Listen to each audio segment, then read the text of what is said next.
ഭാര്യയുടെ മുഖത്ത് സ്നേഹത്തോടെ നോക്കിയ നിന്റെ വീടിനകത്ത് അല്ലാഹുവിന്റെ കരുണ ഇറങ്ങും, റഹ്മത്ത് ഇറങ്ങും, നിനക്ക് സന്തോഷമുണ്ടാകും, നിനക്ക് സമാധാനം ഉണ്ടാകും. ഭാര്യയുടെ കയ്യിലൊന്ന് സ്നേഹത്തോടെ പിടിച്ചാൽ രണ്ടു പേരുകളും ചെയ്ത പാപങ്ങൾ അല്ലാഹു അവരുടെ വിരലുകൾക്കിടയിലൂടെ പുറത്തു കൊടുക്കുമെന്ന് നബിയുനാ റസൂലുള്ളാഹി. ഭർത്താവ് സ്നേഹത്തോടെ തന്റെ ഭാര്യയുടെ വായിൽ ഒരു കവിള് വെള്ളമൊഴിച്ചു കൊടുത്ത എന്റെ പ്രിയപ്പെട്ട സഹോദരങ്ങളെ, നിനക്ക് അല്ലാഹു സ്വർഗത്തിലെ വെള്ളം കുടിക്കാനുള്ള ഭാഗ്യം തരുമെന്ന് നബിയുനാ റസൂലുള്ളാഹി. നിങ്ങൾ ജീവിതത്തിൽ ആരെയെങ്കിലും പരസ്പരം തെറ്റിച്ചിട്ടുണ്ടോ? രണ്ടാളുകൾ തമ്മിലുള്ള ബന്ധം മുറിയാൻ നിങ്ങൾ കാരണക്കാരനായിട്ടുണ്ടോ? ഉണ്ടെങ്കിൽ അതിന്റെ ബുദ്ധിമുട്ട് മരണത്തിന് മുമ്പ് അനുഭവിക്കേണ്ടി വരും. വൈലുല്ലിക്കുല്ലി ഹുമസത്തിൽ ലുമസ. പരിശുദ്ധ ഖുർആൻ പോലും ആ വിഭാഗത്തെ പരിചയപ്പെടുത്തി തന്നിട്ടുണ്ട്. ഹുമസ ലുമസ. മനുഷ്യർക്കിടയിലുള്ള ബന്ധം അസൂയ കൊണ്ടോ കുശുമ്പ് കൊണ്ടോ ഇല്ലാതെയാക്കാൻ പല മെത്തേഡുകളും ആളുകൾ സ്വീകരിക്കാറുണ്ട്. സെഹറിലൂടെ ആവാം, കണ്ണേറിലൂടെ ആവാം, പരദൂഷണം പറഞ്ഞു കൊടുത്തിട്ടാവാം, ഇല്ല കഥയുണ്ടാക്കി പറഞ്ഞിട്ടാവാം. എങ്ങനെയെങ്കിലും നിങ്ങൾ നല്ലപോലെ പോയ രണ്ടാളുകളെ തമ്മിൽ രണ്ടാക്കിയിട്ടുണ്ടെങ്കിൽ മരിക്കുന്നതിന് മുമ്പ് അതിന്റെ ശിക്ഷ അനുഭവിക്കും, ഉറപ്പാണ്. അത് നിങ്ങൾക്ക് ഏറ്റവും പ്രിയപ്പെട്ട ഒരാൾ നിങ്ങളെ തള്ളിപ്പറഞ്ഞുകൊണ്ടാവാം, നിങ്ങളുടെ മക്കളും പോലും നിങ്ങളെ തള്ളിപ്പറഞ്ഞേക്കാം. ആളുകൾക്കിടയിൽ വെറുക്കപ്പെടേണ്ട, വഷളാകേണ്ട ഒരു ഗതികേടിലേക്ക് വരാൻ സാധ്യതയുണ്ട്. എല്ലാ തെറ്റുപോലെയല്ല ഈ തെറ്റ്. മനുഷ്യരെ രണ്ടാക്കുകയും തമ്മിൽ അകറ്റുകയും ചെയ്യുന്നത് പിശാചിന് ഏറ്റവും ഇഷ്ടമുള്ളതും പുണ്യനബി സല്ലല്ലാഹു അലൈഹി വസല്ലം തങ്ങൾക്ക് ഏറ്റവും വെറുപ്പുള്ള.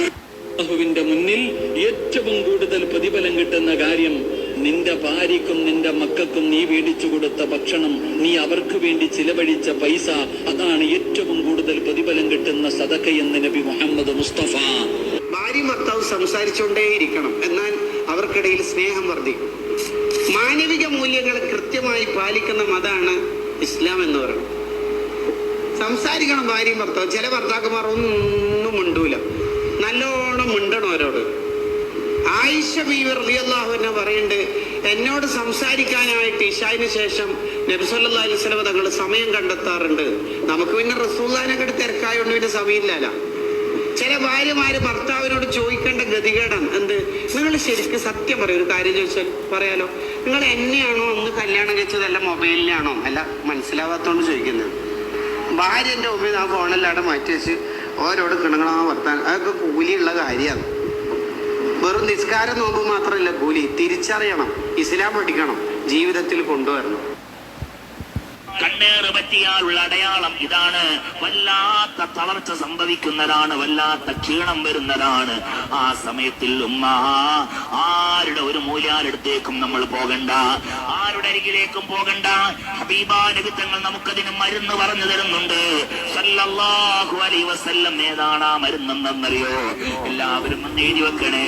ഇതൊരു പ്രത്യേക ഇജാസത്തിന്റെ ആവശ്യമില്ല, കാരണം ഇത് ഹദീസിലൂടെ വാരിദായിട്ട് വന്നിട്ടുള്ള പ്രാർത്ഥനയാണ്.